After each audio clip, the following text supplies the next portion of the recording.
Ta mo ai ma le puleanga o mai se o tātou tāpua i atu i le atua o le koruse manumaro keliso i suafo te ma le alo ma le anganga pa ia. E sili lava le ali e te tau foi o na matuavi ia o ia i le ai alo tātou atua o lona maunga pa ia lea. Whaaftai tele le atua lo mātou te māua mātou vi ia lava oe e whaavavau. Whaaftai lo tāpua ao ina o lo mātou soifua ma le ola. A mata mai lava i taitai o māro, taitai o Ekalesia e maise o nuu Afioga vi ia o e whaavavau. Le li ia ua mātou wala awatu i la ua fio. Whaarua mai alo wanganga ia te i mātou. Na ia mātou whaia le lei Sauniga o le fola o le tala le lei. Na ia au i tulu inga mai tu uma o le lalolangi. La ngona i mātou uma le upu mai la ua fio. Lou lava suafa Iesu o mātou wole atu ai nei. Whaavavau lava. Amene. Ia whaatasi le li ma o tou. O le folafolanga o le tala le leia le li mai le evangelia pa ia ma reko. Lea li ia vi ia oe. Ua wala au atu o ia e le toa tino anga fulu ma le toa lua. O na au atu lea ia te ila tou e tai toa lua.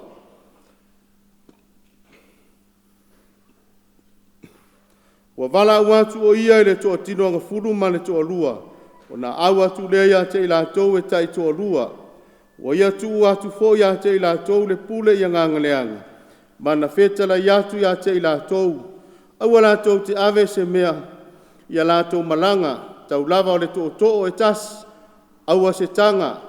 Aua ni mea e ai. Ia le ai fo ine tupe i o la tou fusi. A ia whaase vaina o la tou vai. Aua fo i le tailua o ofu e ofu ai. O fetala ia tu fo i o ia te ila tou. O se mea tou te uru atu ai se whane. Ia o tou nonofo ai le tou o ai. Ai se le talia o tou.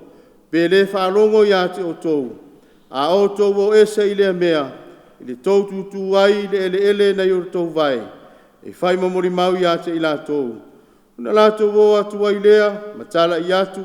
Na ia la tou salamo. E toa telefo i te moni o la tou tulia. E toa telefo i o e na mamai o la tou whaawina i le suau. Ma wha maroro ina. O le tala le leia le alii.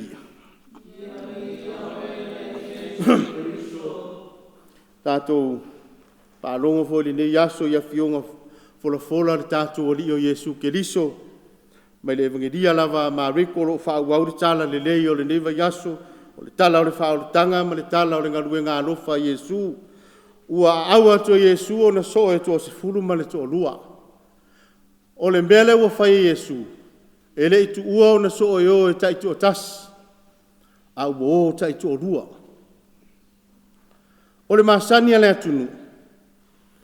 So o se tau pou hai siva. E iei le ayuri.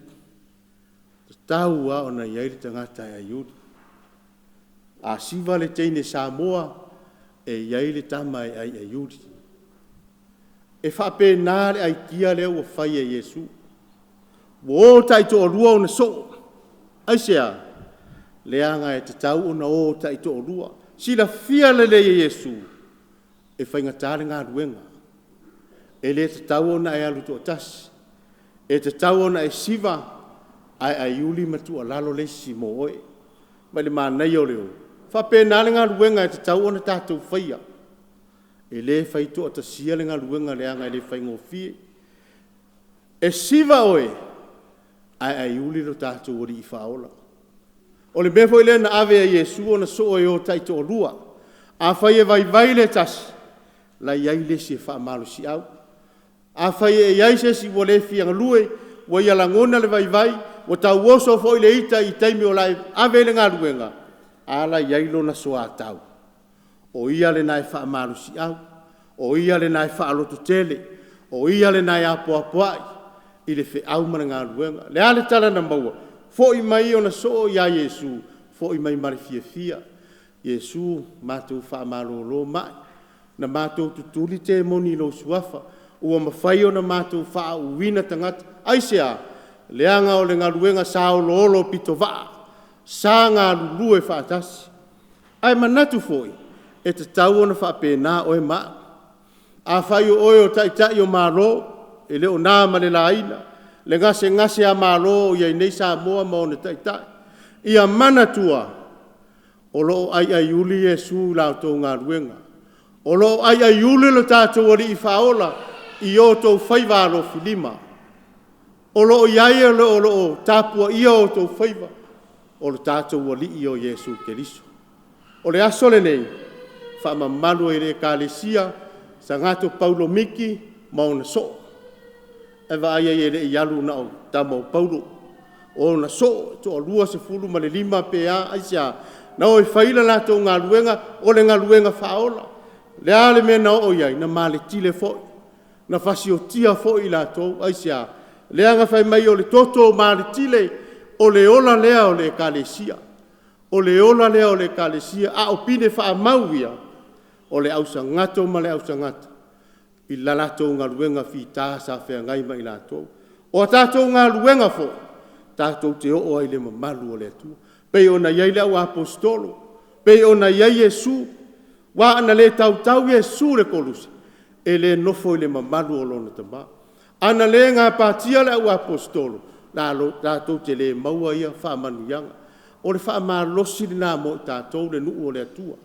O tātou whaiva manatua, o lo iai le o ai uri. O lo sa ma lo va, e no fualua. O lo iai le o lo muri au ma muri au iai tātou. Io tātou whaiva lo filima. Sa moa ma le whainga ma lo, to o manga i le atua. To o manga i le atua o to whaiva lo filima, e maua i se sa moa manuia, a o se sa moa fia. Whapena fo i nofo Ekalesia, maule to o vai le tātou atunu, tātou ta talo pea whaanono manu i le atua. O ia tātou te maua i le ola, maua i le mapusanga mo i tātou. Ua vala au atu Iesu i ona so, o ta i to rua, ina ia mawhai, o na mapo le ngā ruenga, maua le tangata e whaamarusi au. A o leo lo sili mea uma, o Iesu Keriso, o lo muli ai tātou uma i o tātou whaiva. Tātou vi atu le tua i sona vi inga.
tātou wifo ma te talo. Whaafitai tele le ali ie lo mātou watua. Ua mātou whaalongolongo i lau upu. Mā lia au Afioga e whaavavau. Mātou te talo. Na ia langona mai tu uma lau Afioga ma lau tala lelei. E taiala i le soifua ma le ola o i mātou uma.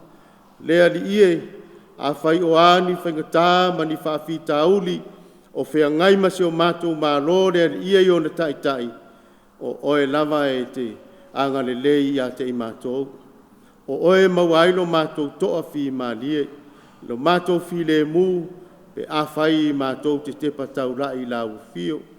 Mai se fo i o le nofo Ekalesia le ali ie o a inga ma sa moa atoa ia fusia i mātou uma i lo wanga lelei. Lo lava suafa Iesu wa mātou wole ma la vala awa tua ine i o le whaavavau lava. A mene i le suafa o le tamā ma le alo ma le anganga pa ia